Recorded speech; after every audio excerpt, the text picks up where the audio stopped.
I'm Ashley, 35 female. I live in a city I helped design, in a quiet apartment that I bought and paid for myself, filled with blueprints and books. I'm an architect, and for most of my life, I believed my greatest project wasn't a building, but my family. A structure I thought I was reinforcing, only to find out I was the only one holding up the roof while they planned to tear down the walls. This is the story of how I stopped being their foundation and let them see what it feels like to stand on shaky ground. Before this story unfolds, I'd love to connect with you. Please let me know in the comments where you're watching from and what time it is in your corner of the world. It's amazing to see how far these stories can travel. Family, for me, was always a verb. It was an act of doing, of providing, of showing up. It wasn't just a noun, a collection of people related by blood.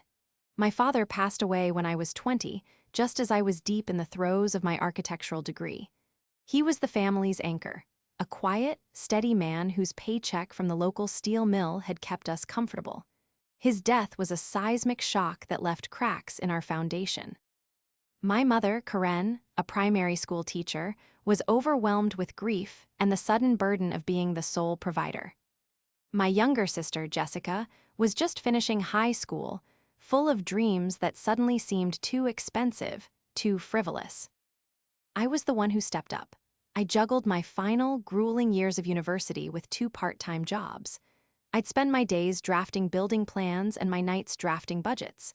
Every spare dollar I earned went home. When I graduated and landed a junior position at a prestigious firm, my first significant paycheck wasn't for a new car or a down payment on my own place. It was to catch my mom up on the mortgage. That's how it started. A one-time assist turned into a monthly habit. "Just until I get back on my feet," Mom would say, her eyes welling with a gratitude that made me feel 10 feet tall. "Just until Jess finishes her community college course," she'd add later. The finish lines kept moving, but I kept running towards them because that's what family did. Jessica never finished that course. She met Tom, a charming guy with a portfolio of graphic design work and a dream of making it big as a freelancer. They fell in love quickly and passionately. I liked Tom at first. He seemed to make my sister happy. He was creative and funny, but his income was as unpredictable as the weather. When they decided to get married, they couldn't afford a place of their own. The house my father had left us was a large, 2-story colonial, too big for Mom on her own, she'd claimed. So it was decided Jessica and Tom would move in with Mom. "It's perfect," Jessica had chirped. "We can help Mom out and we can save for our own house." They never saved. Instead, the household expenses grew, the grocery bills doubled, the utilities spiked. Tom's freelance work was sporadic. Some months were great, others were a barren desert. My monthly contribution, which had started as a way to help with the mortgage, quietly evolved into the fund that covered everything else. The mortgage was eventually paid off, a milestone we celebrated with a small, catered dinner that I, of course, paid for. But the household fund, as Mom called it, remained. "It's just easier this way, Ashley," Mom explained one afternoon over coffee. "Everything comes from one account. You transfer the money, I pay the bills. It keeps things simple." I was making good money by then. I'd been promoted to a senior architect leading my own projects. The money wasn't an issue for me, not really. What I craved was their happiness and stability. I saw my contributions as an investment in my family's well-being. When I bought my own apartment, a sleek, minimalist space downtown, they were thrilled for me. "You deserve it, sweetie," Mom said, hugging me tightly. "You've worked so hard." But no one ever said, "Thank you for letting us live without financial worry." No one ever said, "Ashley, this can't be your responsibility forever." It was simply the way things were. I was the provider, the silent partner in their lives. My role was so normalized that it became invisible. I'd come over for Sunday dinners, bringing expensive bottles of wine and desserts from the best bakeries. I'd listen to Jessica's complaints about the price of organic baby formula and Tom's frustrations with clients who didn't appreciate his artistic vision. I'd listen to my mother's plans for redoing the garden, plans that would require new soil, exotic plants, and a landscape designer. I would nod, smile, and at the end of the month, I'd make the transfer, ensuring their visions and complaints could continue uninterrupted. I never married. My career was demanding, and my few serious relationships fizzled out. My boyfriends could never quite understand my dynamic with my family. They're adults, Ashley. One of them, a kind engineer named Michael, had told me gently, "Your mom is retired. Your sister has a husband. They should be able to support themselves." I'd gotten defensive. "You don't understand," ID said. "It's complicated. I'm just helping them out."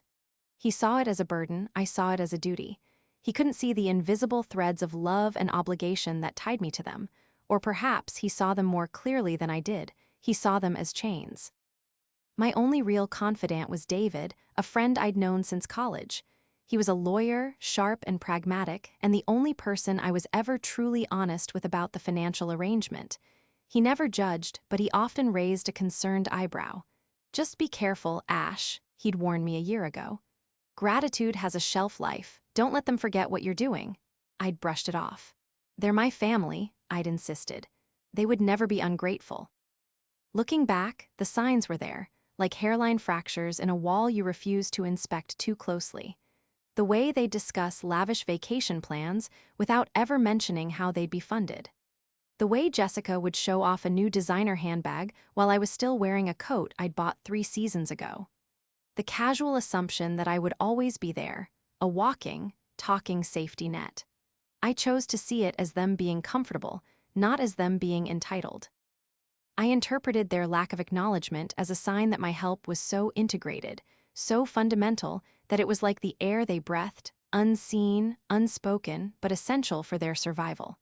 I believed I was the architect of their stable, happy lives. I was the silent, sturdy beam holding everything up. And I was happy in that role because I thought it meant I was loved. I thought it meant I was irreplaceable.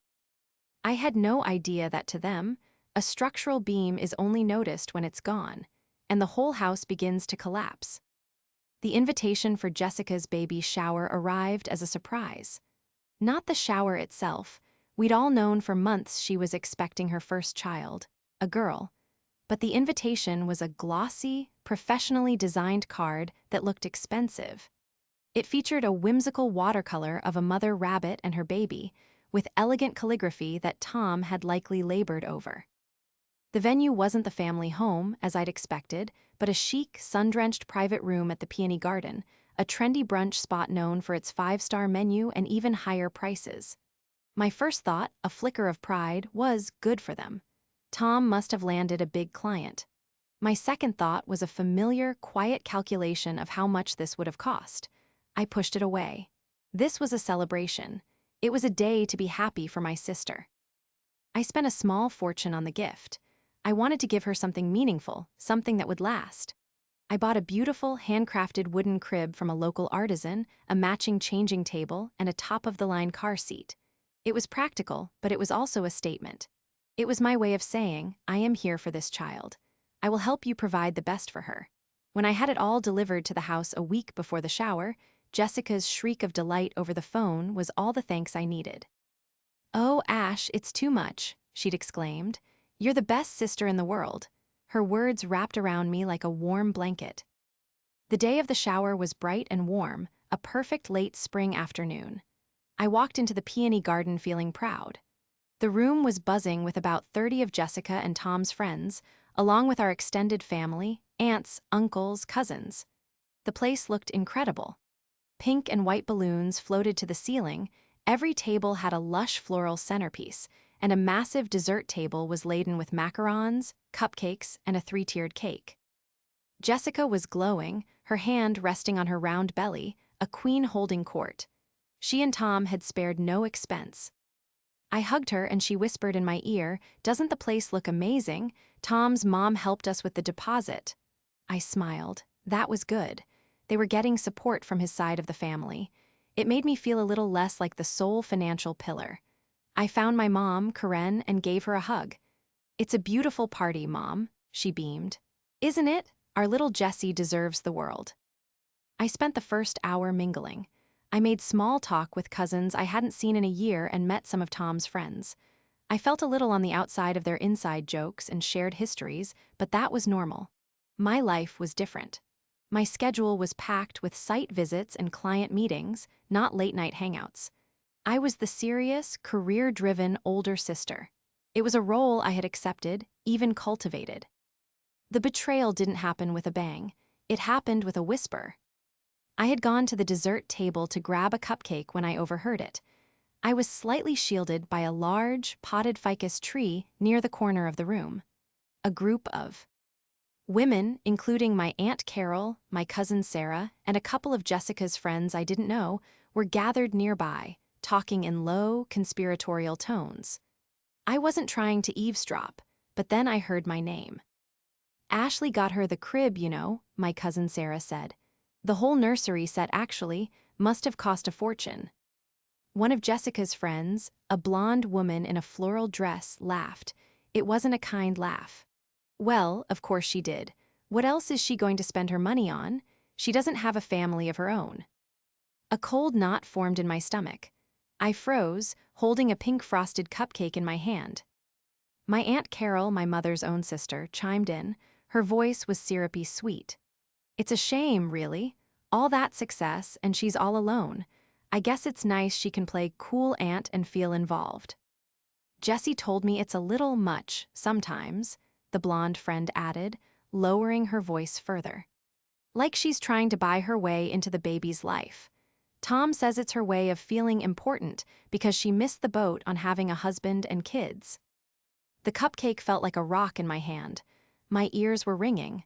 Missed the boat, trying to buy her way in, these were not just strangers. This was my family. But the final, crushing blow came from my own mother. She had just walked over to the group, holding a glass of champagne, the expensive kind, I noted with a detached bitterness. She must have caught the tail end of their conversation. "Oh, you girls," Mom said with a dismissive little wave of her hand. "Don't be too hard on Ashley, she means well." She took a sip of her champagne, a small, knowing smile on her face. "She just doesn't understand. She can't. You don't know what a real family is until you have one of your own. The sleepless nights, the sacrifices, it's a love she'll probably never experience. For her, it's just about writing checks. Let her have that. It makes her feel good." The room tilted. My mother's words hit me with the force of a physical blow. Let her have that. It makes her feel good. As if my support, my sacrifice, my years of shouldering their financial burdens was nothing more than a pathetic hobby. A little charity project for the lonely, childless spinster sister to feel a sense of purpose. The narrative they had constructed was grotesque. I wasn't the strong, supportive daughter and sister. I was a lonely, pitiable woman buying affection because I was incapable of earning it the real way, through marriage and childbirth. I looked over at Jessica. She was laughing at something Tom had said, her face alight with joy.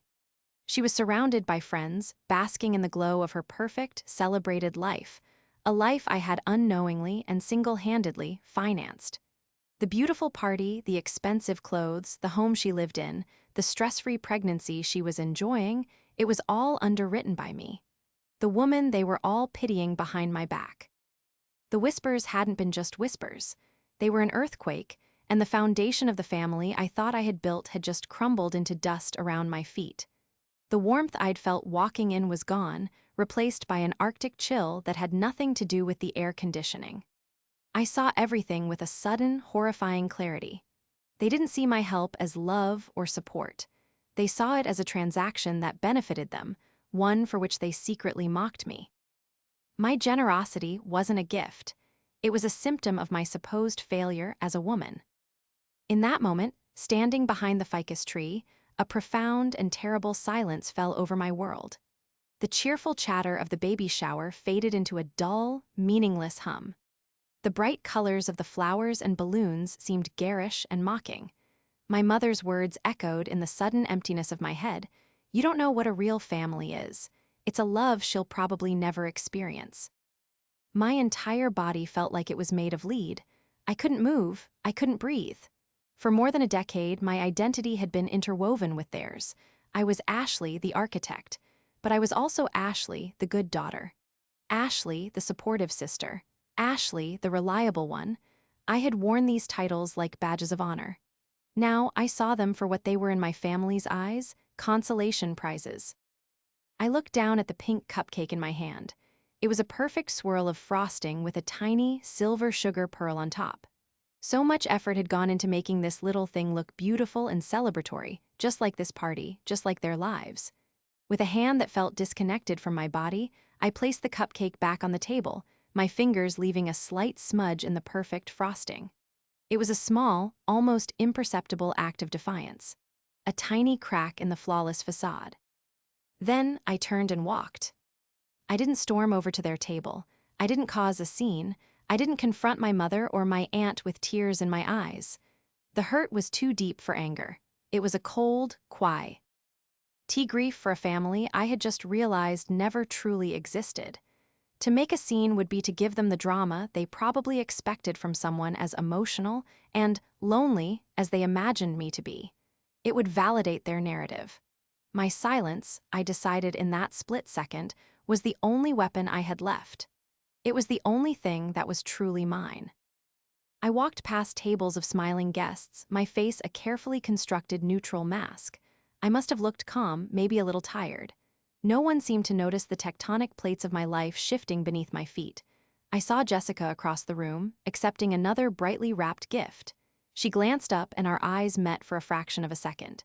She gave me a small, distracted wave, a little "everything okay?" flutter of her fingers before turning back to her friend. She hadn't seen a thing. She couldn't see the devastation in my eyes. She just saw Ashley, the wallpaper of her life, present as always. As I reached the door of the private room, I paused and looked back one last time. It was like watching a scene from a movie where I was no longer a character. There was my mother, Karen, laughing with her sister, the woman who had just called me a shame. There was my sister, Jessica, the glowing mother-to-be, blissfully unaware that her entire world was funded by the sister she and her friends pitied. There was her husband, Tom, accepting pats on the back, the proud patriarch of a life he couldn't afford. They were a perfect family portrait, and I was the ghost who had just stepped out of the frame. I walked out of the peony garden and into the bright, indifferent sunshine. The city sounds, the traffic, the distant sirens, a snippet of music from a passing car, rushed in to fill the silence in my head. I walked without direction, my sensible heels clicking on the pavement. I walked for blocks, my mind a maelstrom of replayed conversations and re-examined memories. Every thank you I'd ever received now felt hollow. Every "we couldn't do it without you" now sounded like a casual manipulation. My investment wasn't just money. It was my time, my emotion, my youth. I had sacrificed relationships, hobbies, and peace of mind to be their safety net. And for what? To be the subject of their pitying, scornful whispers. To be dismissed as someone who just writes checks because I couldn't grasp the concept of a real family. The irony was so bitter it made me want to gag. My definition of family, unconditional support, sacrifice, putting others first, was the very thing they were using to define me as being outside of it. They enjoyed the fruits of my definition while mocking me with their own. By the time I finally hailed a cab, the sun was beginning to set. I gave the driver my address and leaned my head against the cool glass of the window, watching the city lights blur past. When I got back to my apartment, the silence was a welcome relief. This space was mine. Every chair, every book, every square inch of it was earned by me, for me. It was the only place where I didn't feel like a ghost. I went into my home office, a room with a large drafting table and a panoramic view of the skyline. I turned on my computer and logged into my online banking portal. My finger hovered over the scheduled monthly transfer to my mother's household account. It was a significant amount, a sum that could be a mortgage payment on a small house in its own right. It was set to go out in 3 days. I thought about their laughter. I thought about the words, "a love she'll probably never experience." I thought about the years of my life I had dedicated to their comfort, only to be repaid with condescension. The grief that had frozen me was beginning to thaw, and underneath it was a bedrock of cold, hard anger. Not the hot, screaming kind of anger, but the quiet, calculating anger of an architect who has just seen her most important structure condemned. You don't just patch up a building with a faulty foundation. You don't just paint over the cracks. You step back, you reassess the blueprints, and sometimes you have to tear it all down to build something new, something stronger, something that stands on its own. With a single, decisive click, I canceled the transfer. Then I went back and canceled all future scheduled transfers. The automatic payment I had set up years ago, the one that had become the invisible engine of their lives, was gone. The silence from my end was about to become very, very loud on theirs. The 2 weeks that followed my silent walk away from the baby shower were the quietest and most unsettling of my adult life. My phone, which usually buzzed with texts from Jessica sharing pregnancy updates or photos of nursery decor, or calls from my mom asking for my opinion on a new recipe, fell silent. But this was a different kind of silence. It wasn't the absence of communication, it was the avoidance of it. They didn't call because, in their world, nothing was wrong. I was just busy Ashley, off in my own world. They had their party, they had their gifts, and they assumed the checks would continue to clear. They didn't need me until they needed something from me. The silence was proof of their indifference. During that time, I didn't wallow. The architect in me took over. I needed a plan, a blueprint for my own life, now that the massive, resource-draining side project of supporting my family was over. The first person I called was David. I met him at a quiet bar near his law office, the kind with dark wood and low lighting. I laid out the whole story, from the overheard whispers to the canceled transfer. I expected a triumphant, "I told you so." Instead, he just listened, his expression growing more serious with every word. When I finished, he was quiet for a long moment, swirling the ice in his glass. "First of all, Ash," he said, his voice firm but kind, "I'm sorry. That's a brutal, gut-wrenching betrayal, especially from your mom." I just nodded, a lump forming in my throat. Hearing him say it out loud made it real. "Secondly," he continued, leaning forward, "you did the right thing, not just for your own sanity, but from a legal and financial standpoint. You have zero obligation to them, but we need to be smart about this. This isn't just about cutting off an allowance. Your name is tied to that house, isn't it?" He was right. Years ago, when my mom had refinanced to get a better interest rate, her credit wasn't strong enough on her own. So I had co-signed. At the time, it seemed like a simple, logical step. Now, it felt like a shackle. While the mortgage was paid off, my name was still on the deed as a joint tenant.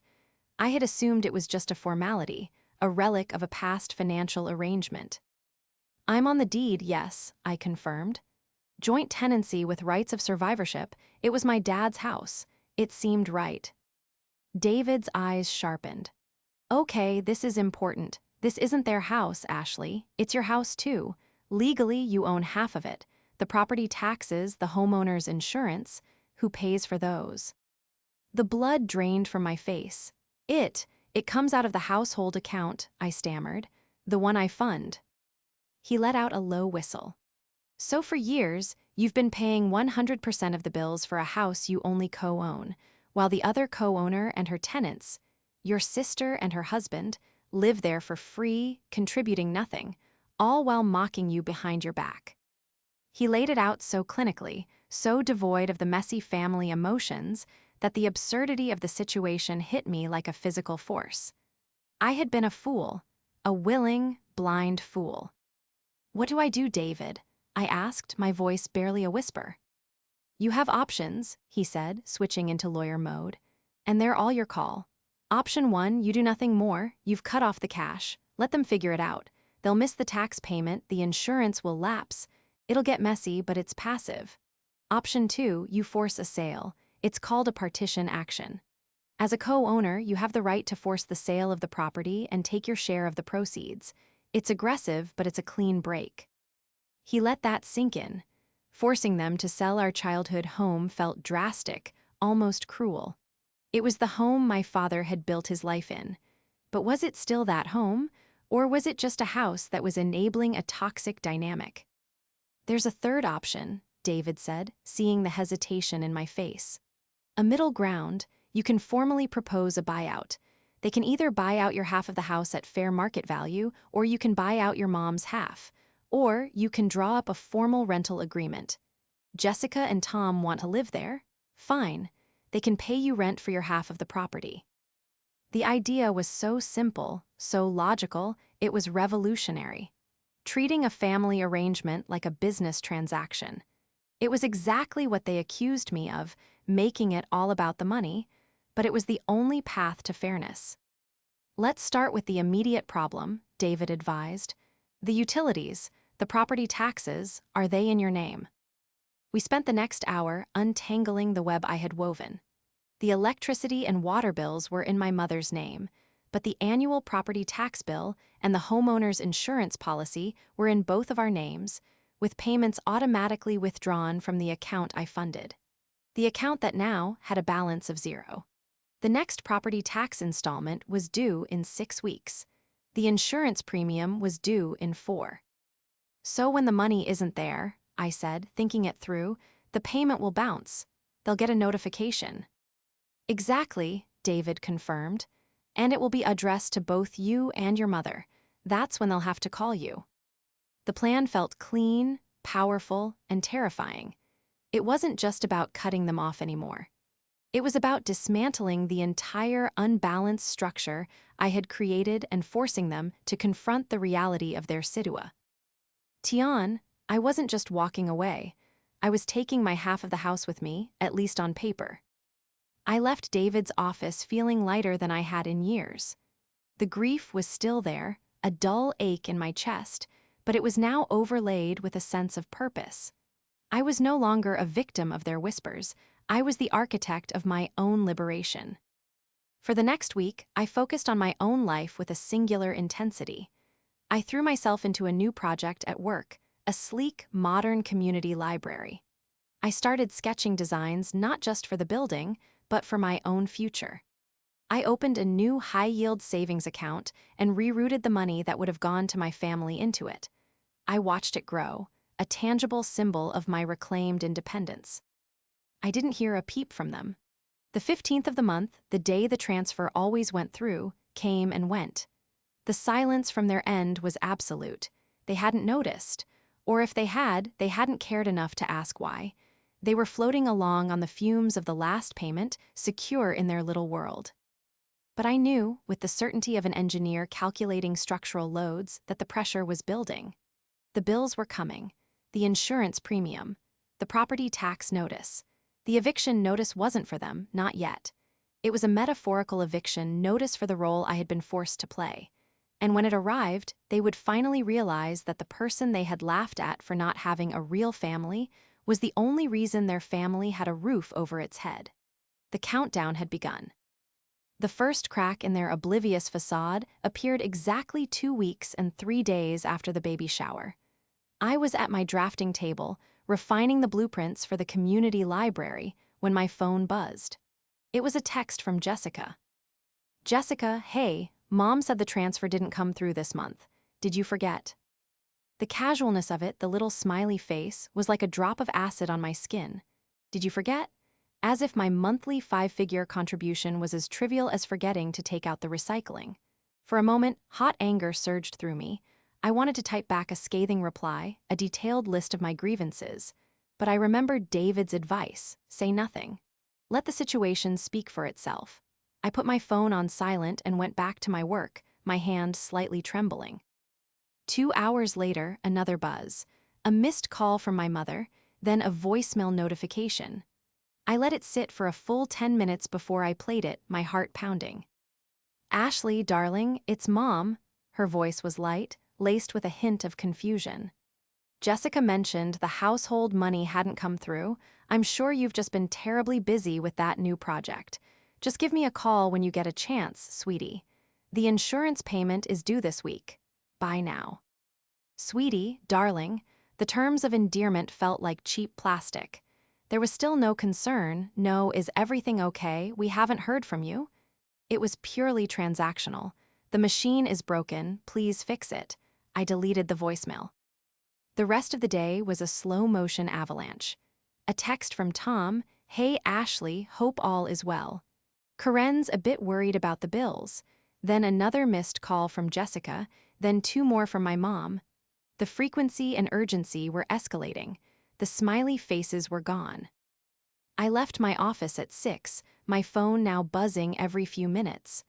I went to the gym, put on my headphones, and drowned out their rising panic with loud music and the rhythmic thud of my feet on the treadmill. For the first time, I was prioritizing my own peace over their comfort. It felt revolutionary. The breaking point came at 9 p.m. that night. I was home, eating a salad when my phone rang. The caller ID said, "Mom." I ignored it. It rang again immediately. I ignored it. Then, a third time. This was it. I took a deep breath, centered myself, and answered. "Hello." I kept my voice calm, neutral as if it were a business call. "Ashley, finally." My mother's voice was tight with panic, all pretense of casualness gone. "I've been calling all day. The homeowner's insurance payment bounced. They sent me an email. They're going to cancel our policy if we don't pay by Friday." "I see," I said, my voice betraying no emotion. There was a stunned silence on the other end. She was clearly expecting a flurry of apologies and promises to fix it immediately. My quiet, two-word response threw her completely off script. "You see, that's all you have to say," she sputtered, her voice rising in pitch. "Ashley, this is serious. What happened to the money? Did you lose your job?" The accusation stung, but I held my ground. "No, Mom, I didn't lose my job." "Well, what is it then? Why didn't you send the money?" This was the moment. The question I had been waiting for. I could have unleashed everything, the whispers, the mockery, the years of feeling used. But I chose a different path. The path of cold, simple truth. "I decide." "Ed, to stop," I said. The silence on the line was so profound, I could hear the faint hum of my refrigerator. I could picture her standing in the kitchen of the house I paid for, her mind struggling to process what I had just said. "Stop," she finally whispered, the words sounding alien in her mouth. "What do you mean stop? You can't just." "Stop, we rely on that money.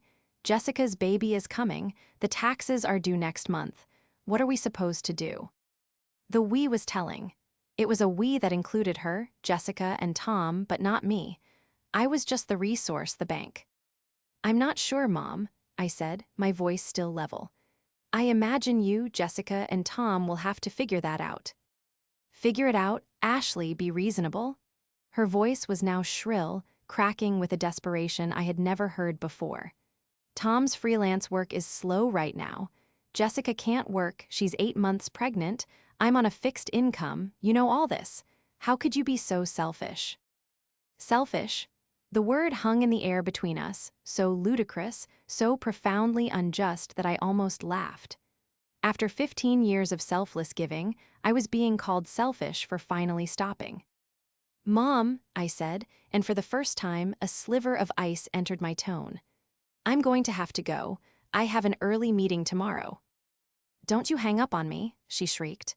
"You are being incredibly cruel, after everything we've done for you." "Everything you've done for me?" I cut her off, my control finally snapping. "What exactly have you done for me, Mom, besides cash my checks?" I didn't wait for an answer. I hung up the phone. My hands were shaking. My heart was hammering against my ribs. It was done. The first confrontation was over. There was no going back. Almost immediately, my phone lit up with a text from Jessica. "Jessica, Mom just called me hysterical. What is going on? Why are you doing this to us? This stress isn't good for the baby." The manipulation was so transparent, it was almost pathetic. Using her unborn child as a shield, a weapon. The sister who had pitied me for not having a family was now using her own family to guilt me into funding it. I typed a single sentence back, my fingers moving with newfound certainty. "Jessica, the house is co-owned by me. The property taxes are due in 4 weeks. If they are not paid, the county will put a lien on the property. We need to discuss the future of the house."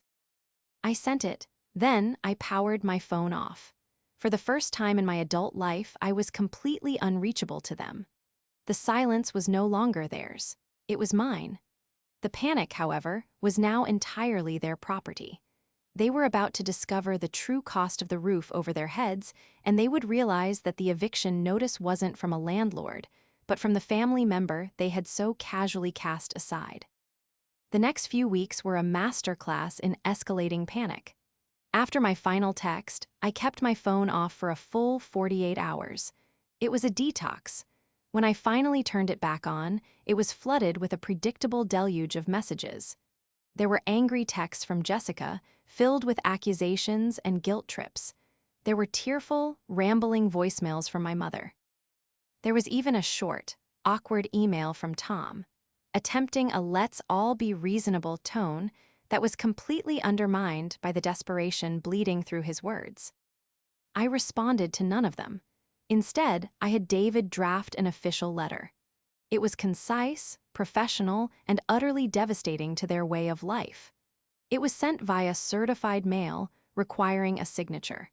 The letter formally stated my position as a 50% owner of the property and outlined 3 options, just as David and I had discussed. They could buy out my 50% share of the house at its current fair market value, which a professional appraiser, whom I had already hired, had assessed at a cool $750,000. My half was $375,000. I could buy out my mother's 50% share for the same amount. If neither buyout was feasible, we would proceed with a partition action to sell the house, with the proceeds to be split equally after closing costs. I gave them a deadline of 30 days to respond with their chosen course of action. I knew options 1 and 2 were impossible for them.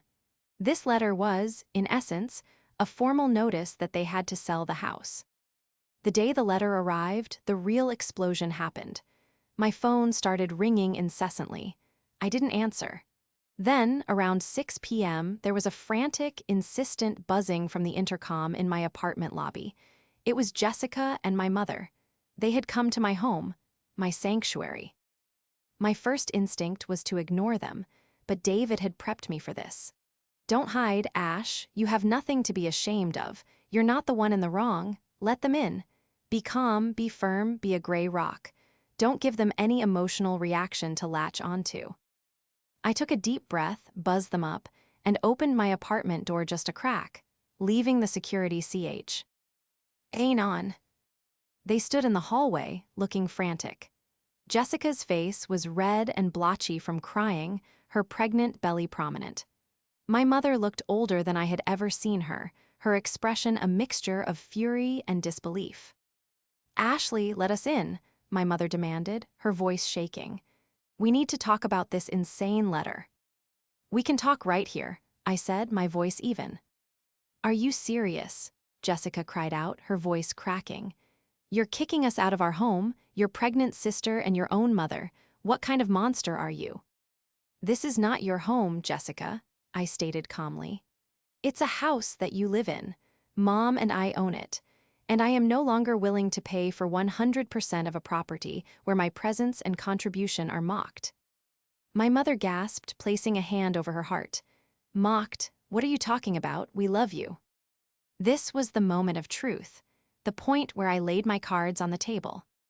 "At the baby shower," I began, my voice low and steady, making eye contact with each of them.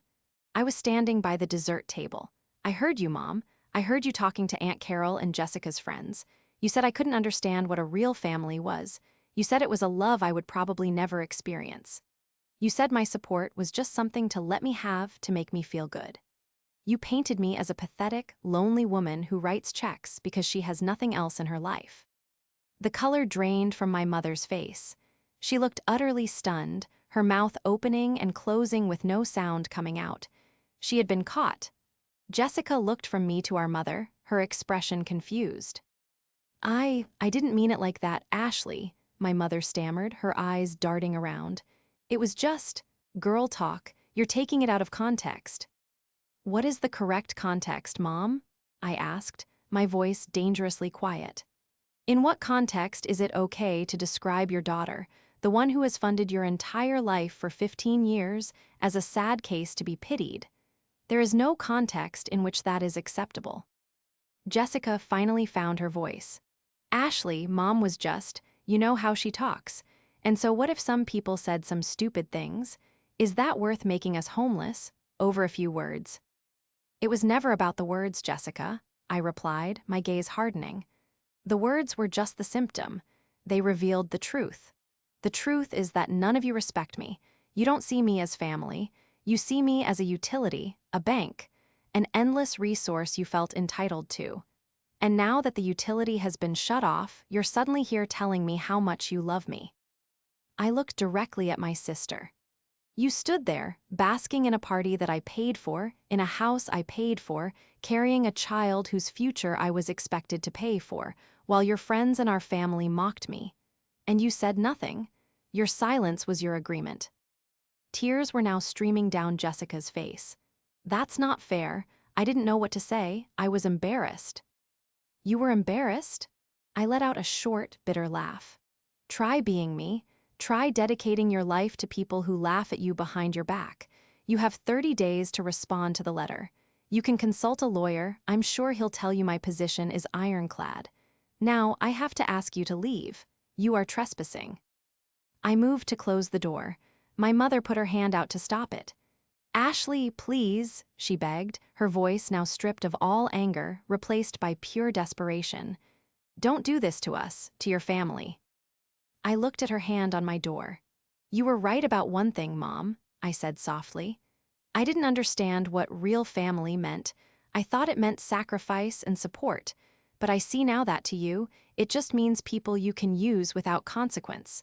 I am no longer a part of that definition. With that, I gently pushed her hand away, closed the door, and slid the deadbolt into place. I leaned against the door, my body trembling with the adrenaline of the confrontation. I could hear their muffled sobbing in the hallway for a few minutes before the sound of the elevator doors opening and closing signaled their departure. The reckoning was over. There were no winners, only consequences. They had built their house of cards on a foundation of my generosity and their own entitlement.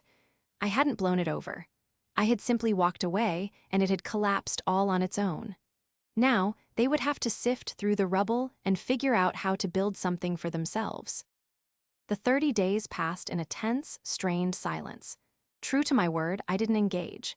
David handled all communication through their hastily hired lawyer, a man who, according to David, quickly realized his clients had no legal leg to stand on. Their attempts to contest my claim were futile. They tried to argue that my contributions were gifts and that I had no claim to the property beyond my name on the deed. David countered with 15 years of bank statements, PR, owing a consistent, significant financial contribution that went far beyond mere gift-giving and covered all major household expenses, including property taxes and insurance. Their lawyer advised them to capitulate. They had no way to buy me out. Their combined savings were laughably small. Tom's freelance career wasn't going to magically produce $375,000. My mother's pension was just enough for her personal expenses. The inevitable conclusion was option 3, sell the house. The process was cold and clinical. A for sale sign went up on the lawn of my childhood home. It was a strange, jarring sight. A part of me felt a pang of sadness, a grief for the memories that house held, of my father teaching me to ride a bike in the driveway, of Christmases around the fireplace. But that house was gone. It had become a monument to my family's dysfunction. Selling it was the only way to tear it down. The house sold quickly in the hot market for slightly above the asking price. The closing was handled entirely by our lawyers. I didn't see my family. A wire transfer notification appeared on my phone one Tuesday afternoon. A substantial sum of money, my half of the proceeds, was now in my account. It felt less like a windfall and more like a reimbursement. It was the back pay for a job I had finally quit. My mother used her half of the money to buy a small, 2-bedroom condo in a retirement community an hour away. It was all she could afford. Jessica, Tom, and their new baby girl, named Lily, moved in with Tom's parents. Their dream of a perfect, independent family life had evaporated. From what I heard through the grapevine of extended family, who now treated me with a new, fearful respect, their new living situation was fraught with tension. Tom was under immense pressure to find a stable job, and Jessica was struggling with being a new mother without the buffer of a large home and a limitless budget. They were finally learning the meaning of sacrifice. I did not reach out. I did not offer help. My silence was absolute. The greatest act of love I could show them now was to let them stand on their own 2 feet, however unsteady they might be. As for me, my life began to blossom in ways I hadn't imagined. The financial freedom was one thing, but the emotional freedom was everything. A massive weight I hadn't even realized I was carrying had been lifted from my shoulders. My work became more creative, more inspired. I won a prestigious award for the community library design. It was a building made of glass and light, a place for people to learn and grow. It felt symbolic. I started dating again, this time with a clear sense of my own worth. I met a man, a landscape architect named Sam, who loved my independence and passion. He respected my boundaries. When he met David, they hit it off immediately. "He's a good one," David told me later. "He sees you for who you are, not for what you can do for him." For the first time, I was in a relationship that felt like a partnership, not a project. About a year after the house was sold, I received a letter. It was handwritten on simple stationery from my mother. I almost threw it away, but my curiosity got the better of me. It wasn't angry or manipulative. It was short, and it was sad. "Ashley," it began. "I know I don't have the right to ask for your forgiveness, so I won't. I just wanted to say that I understand now. I live in a small apartment. I have to budget for groceries. I see Jessica and Tom struggling, and I see them learning to rely on each other. It's hard. It's the kind of hard I never had to face because of you. I took your strength for granted and called it my own. The things I said at the shower were cruel, born from a jealousy I was too ashamed to admit. Jealousy that you had built a life for yourself while I was living in one you had built for me. I am sorry. I hope one day you are happy. Mom." I read the letter 3 times. There were no requests for money, no hints at a reunion. It was just an acknowledgement, an apology. It didn't magically heal the wound, but it was a balm on the scar. I didn't write back, not yet, it was too soon. But for the first time, I felt a flicker of something other than anger or hurt. It was a tiny seed of peace. My life is my own now. I am building it brick by brick, blueprint by blueprint. My family isn't defined by blood or obligation anymore. It's a structure I am carefully designing, made up of people who offer mutual support, respect, and love, people like David and Sam. It's a smaller structure, perhaps, than the one I grew up in, but the foundation is solid. It's built to last. And I finally understand that a real family isn't something you are born into or something you can buy. It's something you build, with honesty and integrity, every single day. And the most important person in that family has to be yourself.